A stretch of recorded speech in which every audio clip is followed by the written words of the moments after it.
Welcome to movie brand. കഴിഞ്ഞ ദിവസം Hema committee report പുറത്തു വന്നതിന് പിന്നാലെ വലിയ ചർച്ചകളാണ് സോഷ്യൽ മീഡിയയിൽ നിറയുന്നത്. 15 പേരടങ്ങുന്ന ഒരു പവർ ഗ്രൂപ്പിന്റെ നിയന്ത്രണത്തിലാണ് മലയാള സിനിമയെന്നും നിർമ്മാതാക്കൾക്ക് സ്വതന്ത്രമായി ഒന്നും തീരുമാനിക്കാനാവില്ല, പണവും പ്രശസ്തിയുമുള്ള അഭിനേതാക്കൾ അതിശക്തരായി കഴിഞ്ഞുവെന്നും നായകന്മാരെയും സംവിധായകരെയും തിരക്കഥാകൃത്തുക്കളെയും അടക്കം അവർ നിശ്ചയിക്കുമെന്നുമാണ് ഹേമ കമ്മിറ്റി റിപ്പോർട്ടിൽ പറയുന്നത്. ഇതോടെ ഈ പവർ ഗ്രൂപ്പിൽ ആരൊക്കെയാണുള്ളതെന്ന ചോദ്യമാണ് ഉയരുന്നത്. ഈ വിഷയത്തിൽ സംവിധായകൻ വിനയനായിരുന്നു ആദ്യം തുറന്നടിച്ച് രംഗത്തെത്തിയത്. ഇത്രയും കാലം ഹേമ കമ്മിറ്റി റിപ്പോർട്ട് പൂഴ്ത്തിവെച്ചതിന് കാരണക്കാർ തന്നെ ഈ സംഘമാണെന്നായിരുന്നു വിനയൻ പറഞ്ഞത്. സിനിമാ മേഖലയിൽ സ്ത്രീകൾ മാത്രമല്ല പ്രശ്നങ്ങൾ നേരിടുന്നതെന്നും 15 വർഷം മുൻപ് താൻ ഈ പവർ ഗ്രൂപ്പിനെ കുറിച്ച് പറഞ്ഞതാണെന്നും സംവിധായകൻ വിനയനും പറഞ്ഞിരുന്നു. റിപ്പോർട്ട് ഇത്രയും താമസിക്കാൻ കാരണം ഈ 15-അംഗ പവർ ഗ്രൂപ്പാണ്. 15-അംഗ പവർ ഗ്രൂപ്പ് ആരാണെന്നറിയാം, പക്ഷേ പേര് പറയില്ലെന്നും വിനയൻ പറഞ്ഞു. കമ്മിറ്റി പുറത്തുവിടാത്ത പേരുകൾ ഞാൻ പറഞ്ഞത് അത് പ്രശ്നമാക്കുന്നില്ലെന്നായിരുന്നു വിനയൻ പറഞ്ഞത്. അതേസമയം മലയാള സിനിമയെ നിയന്ത്രിച്ചിരിക്കുന്ന ഈ ശക്തന്മാരെ കുറിച്ച് നേരത്തെ തന്നെ കോമ്പറ്റീഷൻ കമ്മീഷൻ ചില വിവരങ്ങൾ പുറത്തുവിട്ടിട്ടുണ്ട്. തിലകൻ അടക്കം പലരെയും സിനിമയിൽ നിന്നും വെട്ടിയത് മമ്മൂട്ടിയും മോഹൻലാലും ദിലീപും അടക്കമുള്ള ലോബിയാണെന്നായിരുന്നു കമ്മീഷൻ കണ്ടെത്തൽ.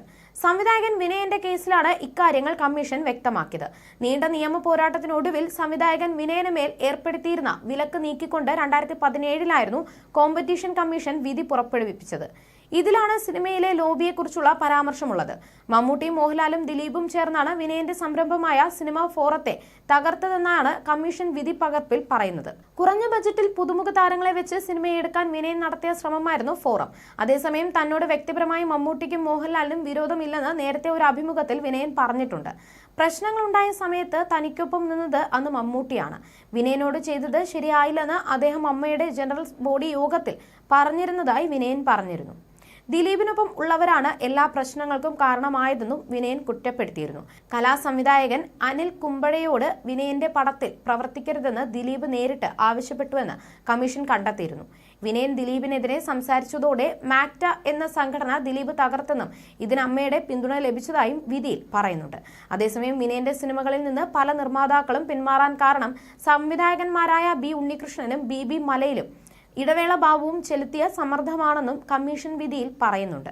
വിലക്ക് ലംഘിച്ച് അഭിനയിച്ചതിനെ തുടർന്നാണ് തിലകനെ അമ്മയിൽ നിന്നും പുറത്താക്കിയത്. ക്രിസ്ത്യൻ ബ്രദേഴ്സ് എന്ന സിനിമയിൽ നിന്നും തിലകനെ ഒഴിവാക്കിയതും മമ്മൂട്ടിയും മോഹൻലാലും ചേർന്നാണ്. ഇന്ദ്രൻസിനെയും താരസംഘടന ഇടപെട്ട് വിലക്കി. നടൻ ജയസൂര്യയെ വിനയനുമായി സിനിമകൾ ചെയ്യരുതെന്ന് സംവിധായകൻ സിബി മലയിൽ ഭീഷണിപ്പെടുത്തി. മുതിർന്ന നടൻ മധുവിനെയും വിനയനൊപ്പം അഭിനയിക്കാതിരിക്കാൻ ബി ഉണ്ണികൃഷ്ണനും സിയാദ് കോക്കറും ചേർന്ന് ശ്രമിച്ചെന്നും വിധി പകർപ്പിൽ ഉണ്ട്.